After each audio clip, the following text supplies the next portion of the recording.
కేంద్ర ప్రభుత్వ పథకాలను గత బీఆర్ఎస్ ఇప్పటి కాంగ్రెస్ సర్కారు పట్టించుకోవట్లేదని విమర్శించారు కేంద్ర మంత్రి కిషన్ రెడ్డి. ప్రధాని మోదీకి ఎక్కడ పేరు వస్తుందోనని కేంద్ర పథకాలను ప్రజల్లోకి వెళ్లనివ్వట్లేదని మండిపడ్డారు. తాము మాత్రం పలు పథకాలను ప్రజల్లోకి తీసుకెళ్లి వారికి అందించామన్నారు. సికింద్రాబాద్లో ఖాదీ ఇండియాలో భాగంగా ఖాదీ విలేజ్ ఇండస్ట్రీ కమిషన్ ఆధ్వర్యంలో గ్రామోద్యోగ వికాస్ యోజనలో పాల్గొన్నారు కేంద్ర మంత్రి కిషన్ రెడ్డి.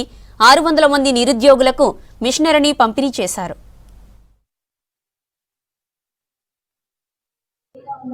గత అనేక సంవత్సరాలుగా నరేంద్ర మోడీ గారి నాయకత్వంలో కేంద్ర ప్రభుత్వము ఖాదీ విలేజ్ ఇండస్ట్రీస్ విభాగం ద్వారా మరి గ్రామీణ ప్రాంతాల్లో ఉన్నటువంటి యువకులకు మహిళలకు ఉపాధి అవకాశాల కోసం శిక్షణ ఇచ్చి వాళ్ళకు కావాల్సినటువంటి టూల్ కిట్స్ ఇచ్చి బ్యాంకు నుంచి ఆర్థిక సహకారం అందించి మరి గ్రామీణ ప్రాంతాల్లో మరి యువతీ యువకులు తమ కాళ్ళ మీద నిలబడాలనే దృక్పథంతో ఈరోజు మీరు చూశారు. ఏ రకంగా మరి అనేక పరికరాలు అందించడం జరిగింది. అంతేకాకుండా ఈరోజు పెద్ద ఎత్తున ఖాదీ ప్రమోట్ చేస్తూ ఉన్నాం.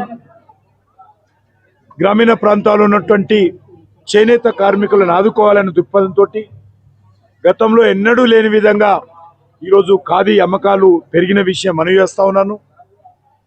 మోడీ గారు కోరినట్టు ప్రతి వ్యక్తి కూడా వారానికి ఒక్కరోజైనా ఖాదీ దుస్తులు ధరించి మరి చేనేత కార్మికులను ఆదుకోవాలి, వాళ్ళ ఉపాధి అవకాశాలు మెరుగుపరచాలన్నదే మోడీ గారి లక్ష్యము. ఆ దిశలో ఈరోజు చాలా పెద్ద ఎత్తున ఉపాధి అవకాశాలు మెరుగుపడతా ఉన్నాయి. ఖాదీ అమ్మకాలు పెరుగుతూ ఉన్నాయి. గ్రామీణ ప్రాంతాల్లో యువతి యువకులకు ఖాదీ విలేజ్ ఇండస్ట్రీస్ ద్వారా అనేక రకాల మరి ఉపాధి అవకాశాలు మెరుగుపరిచేటువంటి కార్యక్రమం కూడా కొనసాగుతుంది. తప్పకుండా రానున్న రోజుల్లో మన తెలంగాణ రాష్ట్రంలో మరి అనేక రకాలుగా ప్రోత్సహిస్తాము. ఈరోజు సుమారు 600 వరకు మరి యువకులకు గ్రామీణ ప్రాంతాల యువకులకు శిక్షణ ఇచ్చి ఈ ఎక్విప్మెంట్స్ టూల్ కిట్స్ ఈరోజు అందజేయడం జరిగింది.